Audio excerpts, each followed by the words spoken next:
Hey everybody, welcome to the Simhanger. My name is Mark. In this video we're going to be in Microsoft Flight Simulator and we're going to have a look at the impact on various settings under the General Options tab with a view to improving performance. Now, one of the challenges in making a video such as this is there's such a variety of different GPU, CPU and memory configurations out there that I can't provide this information to you that will give you a solution.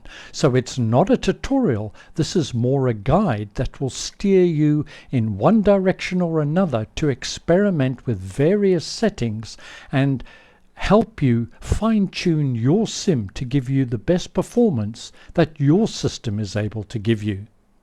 Now, we won't cover every setting. That, as I mentioned, is beyond the scope of a video such as this, but it's all about finding the right balance between one setting and the other that will give you the best performance that your system is able to provide. And the only way for me to do this is live, if you like, as I am now. So this video may be a little bit rough and ready, so please bear with me on that. Also, I need to mention that this video is aimed at those that do have a general understanding of the various settings and where to find them and so on, but not necessarily computer literate and so on. It's more about the sim, so we're going to try and avoid too many technical terms and what have you, and just keep things simple and straightforward. Now, my system is a 14900K 32 gigabyte of memory, and I normally have an RTX 4090 GPU, so a fairly heavy system overall. However, using a 4090 makes it difficult because it is such a beast of a card to demonstrate the differences between one setting and another. So I've changed my system. Big thanks to Dan at Wired2Fire for giving me access to a 4070 Ti Super. This is a very competent graphics card. Now, I was planning to do this with a 4070 Ti. However, the price variances between these two cards have narrowed to something in the region of about 10%. The 4070 Ti Super has 16 megabyte of memory as opposed to the 12. Offers better value for money in my opinion. 16 gigabyte of VRAM, it seems to be the sweet spot for Microsoft Flight Simulator, and I can't see that changing. So big thanks to Wired2Fire for giving me access to this. The improvement in the frames in using the Super as opposed to just the Ti, it varies depending on your circumstance between 6 and 12%, but overall I feel that this card now offers probably best bang for your buck. Also, when we're doing testing, we need a measurement tool, so under the General Options tab, go to Developers, make sure your developer mode is on. We get a menu that pops up at the top left here. We choose the Debug tab, and then under Rendering, Display FPS, and we get our FPS indicator here. So let's go back to our flight now. Now, when you are testing various things, you need to make sure that the environment in which you're testing has enough in it to give you something that's realistic. Ideally, you want to do a setting one time, set and forget. The parameters that you use may well vary between you being a GA VFR pilot or an airline pilot and so on. But once again, we're going to generalize. We're heading towards London at the moment and Heathrow.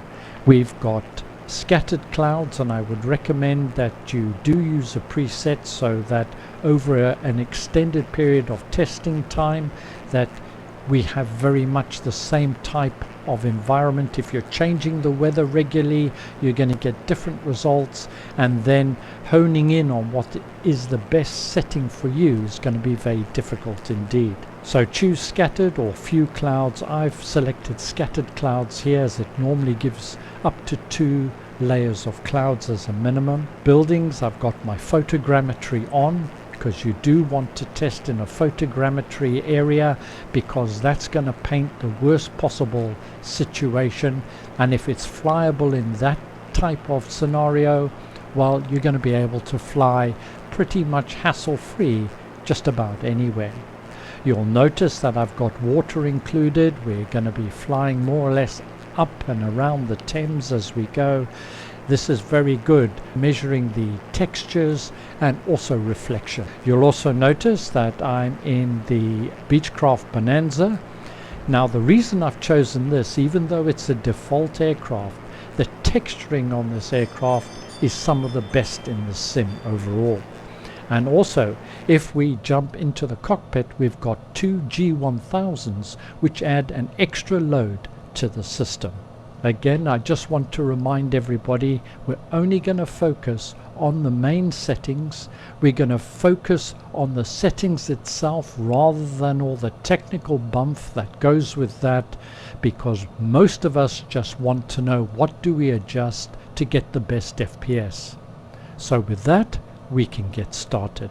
Having a look at the frame counter, we can see we're currently averaging about 35 frames per second or thereabouts, and underneath that we'll see a millisecond counter, which we will use also as a measurement gauge, and currently I'm getting between 27 and 28 milliseconds. Let's not worry too much how we measure lag. The official way would be to measure frame time. That's not frame time, but for that figure you're looking at something 15 would be truly excellent. Something between 20 and 30 is good.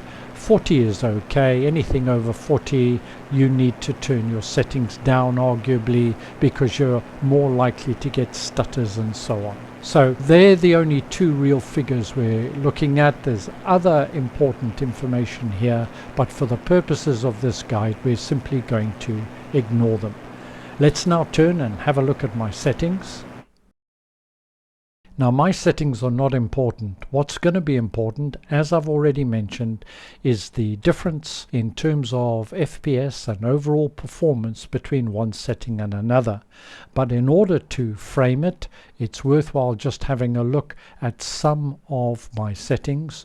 You'll notice here that I'm flying in 4K 3840 by 2160, and I'm doing that because my monitor is a 4K monitor.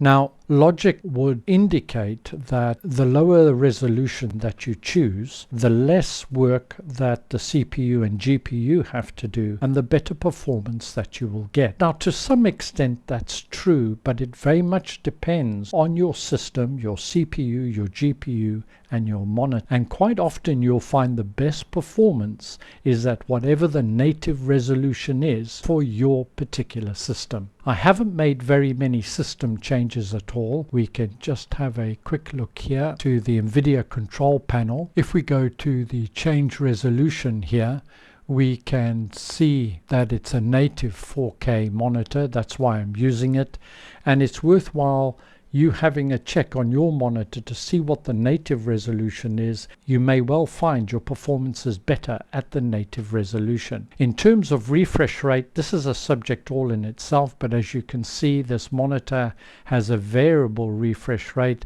between 60, 120 and 138. I've chosen 120 Hertz. If you have a monitor and you're getting 100 frames per second and your refresh rate is only 60 on your monitor, well, what you're seeing in sim is only the 60, because the refresh rate and the FPS, it's a 1-to-1 ratio. Because I'm expecting to get higher than 60 FPS, I've chosen a refresh rate of 120 Hertz. The other area that we can look at is Manage 3D Settings. And this is the graphical settings for your particular GPU. And in this case, it's NVIDIA, because I've got an NVIDIA GPU. Everything is set more or less at standard, or default, I should say. There's only two changes that I've made. One is under power management. I've set that to prefer maximum performance. Default is normal. And under texture filtering quality, I've selected high performance. Default is quality. Experiment with your own card. I find this is the best in terms of performance overall. The only other system settings that I have for these tests here is under game mode. Just go to your search bar and type in game mode, and you can see I have game mode off. You should experiment with it off and on. I can't see much of a difference between it being on or off, quite frankly. And underneath here you've got the graphics tab, and you'll see I have hardware accelerated GPU scheduling on. I'm using TAA, which is the best graphics that you can get within the sim. You can use DLSS. I'm not going to cover this in any detail. You can experiment yourself, and I've done other videos covering this. So for this test I'm using TAA. If you are struggling for performance, then don't hesitate to use DLSS. It can substantially improve your frame count and the smoothness of your flight. After all, that's the most important, without too much negative impact on your visual fidelity within the sim. Okay, so let's go back now and just remind ourselves where we are. We're coming up on London. We're getting 34, 35 frames. And let's first of all have a look at the one setting that has the biggest impact on your frame rate overall. We're going to choose the traffic tab. Now under the aircraft traffic type, you have a number of options. You have your AI offline. Mine is currently set to 50. You can turn off all the traffic, or you can have real-time online, and each of these settings has quite a dramatic and probably the biggest impact on your FPS overall. Let's go back to where we were, AI offline. We're currently at 50. Let's push that all the way up to 100 and see what happens. Apply and save, and let's head back to our sim. Now, when you do make a change and jump back into sim, the one thing you need to bear in mind is it will take between 20 and 40 seconds for any setting really to take effect and settle down. But you can see by moving the AI traffic up to 100, we've dropped nearly 8, on average probably 8 or 9 FPS. So it has a dramatic impact. Let's go back and let's go to the other extreme once again, back to traffic, and let's turn that all the way down to 0. Or what we could do, let's just take it back to 50 for example. Let's turn it off, which is the same as pulling it all the way back to 0 more or less. Let's apply and save. Now we're coming up on central landing, but have a look at the frame rate. It's more than doubled. We're at about 57, 58. Again, a reminder, leave it, let it settle. Don't try and make any changes the moment you've made it and jump back into sim and think, oh, that FPS is awful or that FPS is great. You do need to leave it for 20, 40 seconds or so. But you can see the impact that it has. Let's go to real-time online.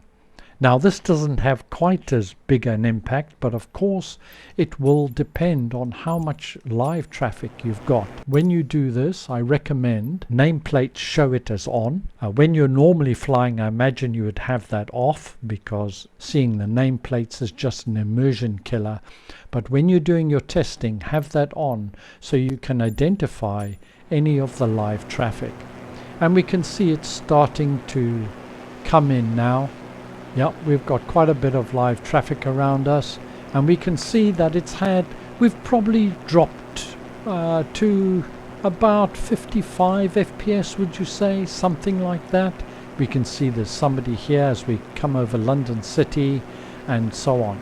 So again, it's a matter of what type of flying you want to do, but bear in mind that it does have an impact. So we're at about 55 at the moment. I'm going to go back to general options, back to traffic. I'm going to turn it off. Let's resume. We're going to let it settle. Again, a reminder, 20 to 40 seconds or so.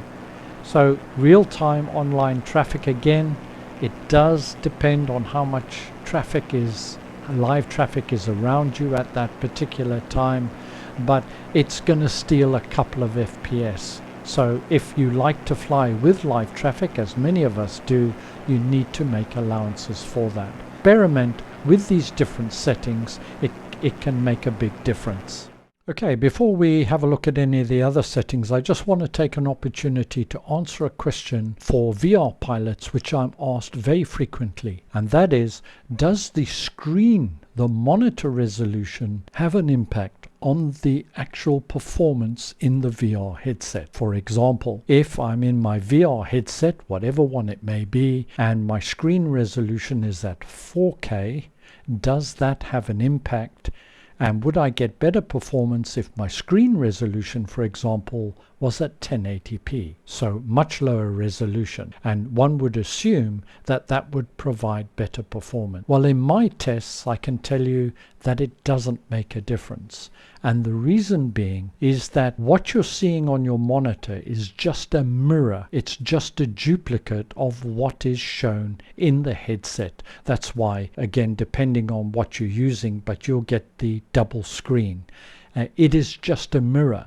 And because it's just a mirror, it's not recalculating that information and having to redraw everything from scratch. So no, it doesn't make a difference as far as I can ascertain, and you get a very similar result. If you've got two monitors and you duplicate them, you'll find that your FPS doesn't really change at all, because the calculation is only being done once. DLSS frame generation, this by putting this on, you do need your HAGS or hardware accelerated GPU scheduling on, and you do need to be on DX12. It doesn't work with DX11, and it doesn't work in VR. By putting this on is using DLSS 3. Again, a complex subject. I've done a video on it. I'll leave a link in the notes below to that video if you want to know more. It's beyond the scope of what we want to cover in this video. The other one that's often misunderstood is NVIDIA Reflex Low Latency. You'll notice I've got it on.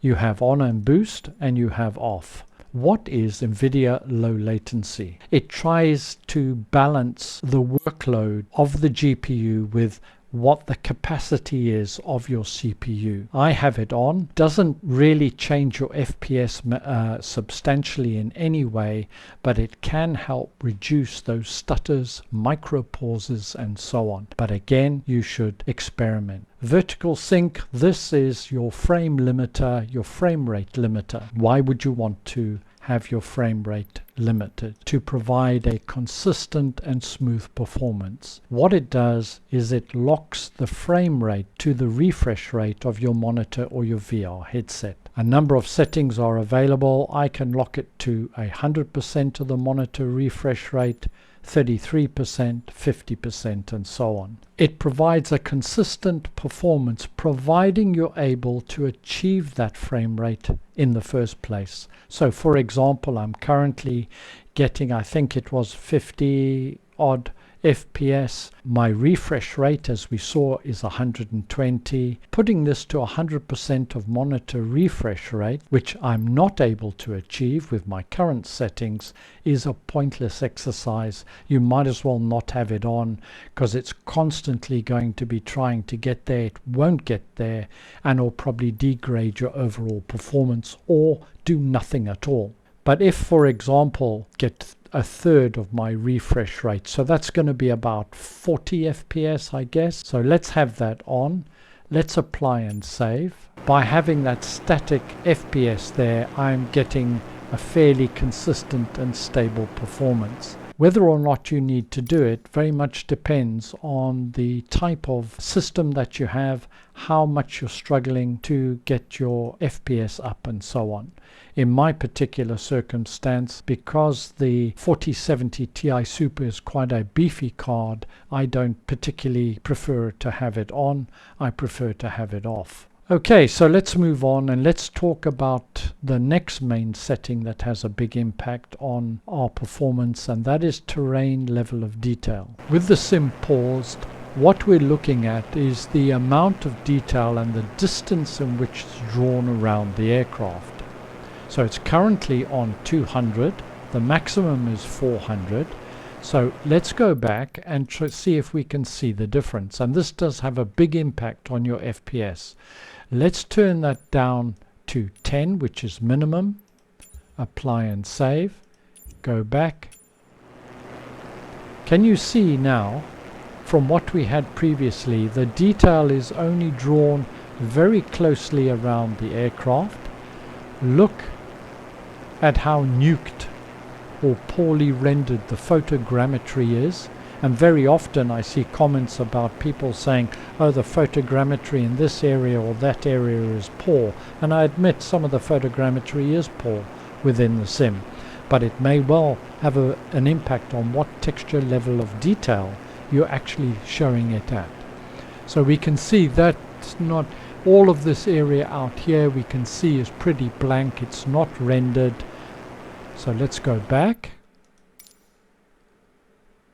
And what we're going to do now is go to the other extreme, 400. Apply and save. Let's go back.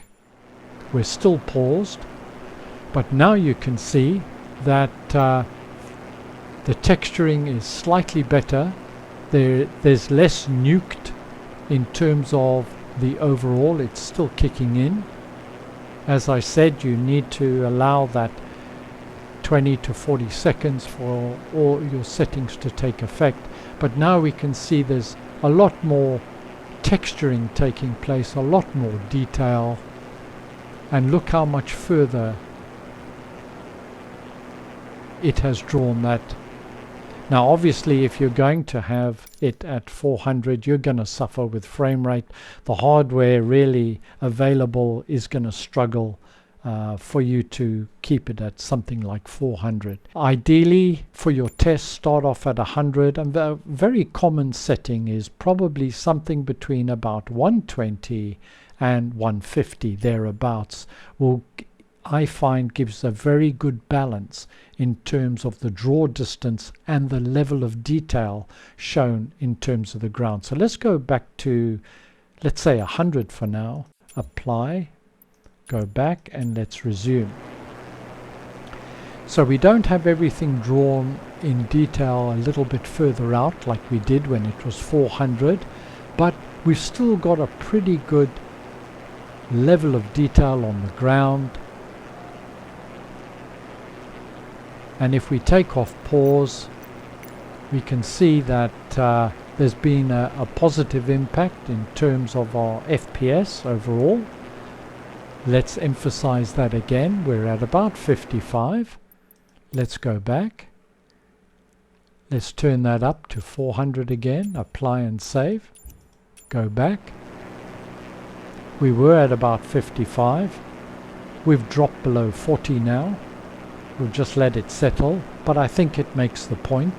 I'm just conscious of how long this video will be. So let's say we're at about 40. We've dropped 15 FPS. Let's go back, let's say to our 100, apply and save.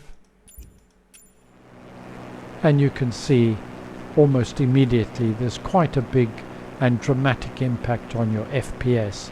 So that's an important setting that you need to experiment with in terms of visual fidelity, what is acceptable to you. And as I mentioned previously, I find for myself something in the region of about 125 is absolutely good enough. There's enough there not to ruin the immersion.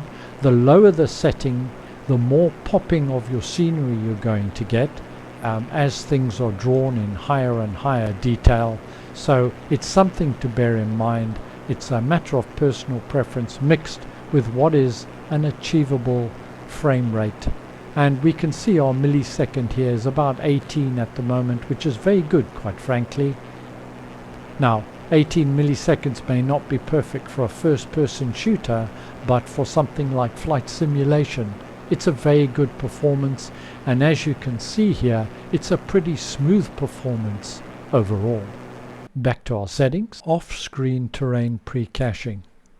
What this does is it anticipates and pre-renders or pre-caches the information for rendering scenery and detail within that scenery that you may not be looking at right now, but it thinks that you might be looking at. It may be what's coming up ahead of you, what's behind you when you suddenly turn around and look behind you and so on. You often can get a pause or something like this. Now, this won't really show in terms of FPS.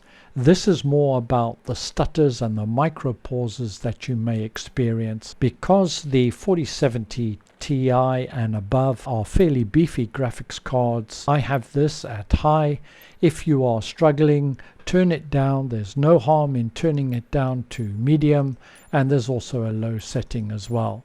So it's really a matter of test and trial and so on. Moving down to objects level of detail. This again is a complex subject. I've done a video on it. I'll leave a link to that video in the notes below for you to learn more. Once again, it's beyond the scope of this video to cover this. However, I also want to mention at this point that there is an application called Auto FPS that automatically tries to maintain an FPS and on the fly adjusts your terrain level of detail, and if you want your objects level of detail as well.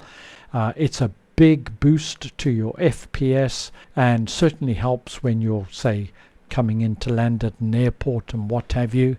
So this automatically adjusts things within defined parameters which you can define. That video also is linked below and you should check it out if you're interested. Volumetric cloud. This used to have a massive impact on your FPS. It still has an impact. There is an ultra setting, but nowhere near as what it used to. So obviously there's been some memory or rendering improvements in the sim over a period of time. It no longer has quite as big an impact.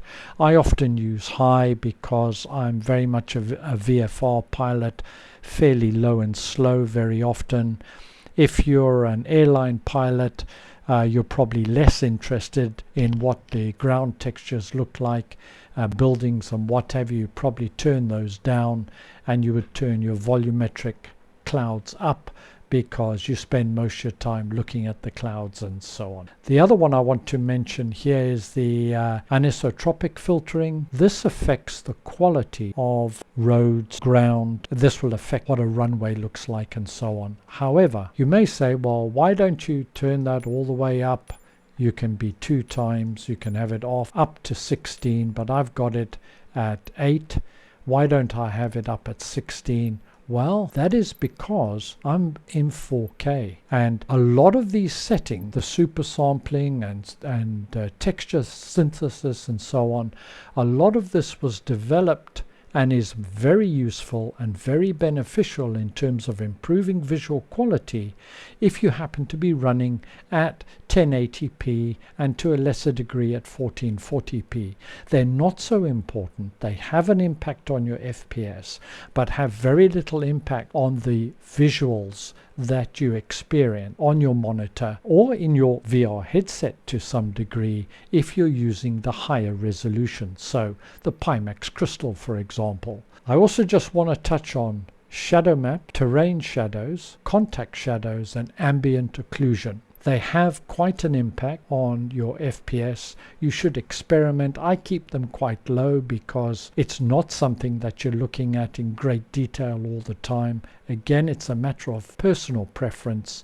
And the last one I want to mention is the glass cockpit refresh rate. This has up to 4 to 5 FPS hit. If you're an airline pilot, you will want to keep that on high. It's up to you. I prefer it on high.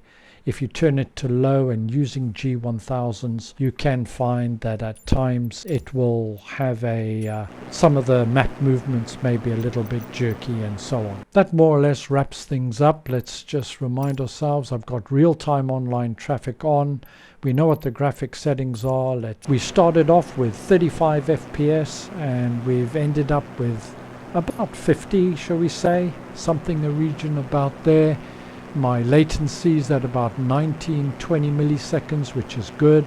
I'm very satisfied with that. We've been able to improve by 15 FPS, which is, I don't know, 40% of what we had when we started, just by making a few changes. So hopefully this guide has given you a starting point where you can mix and match and play with your settings. A reminder, it is a balancing act. The hardware, quite honestly, is just not available for us to have everything at ultra and fly without consequence or performance hit. Thanks very much for joining me today. Stay well, look after yourself. See you all again very soon, and ciao for now.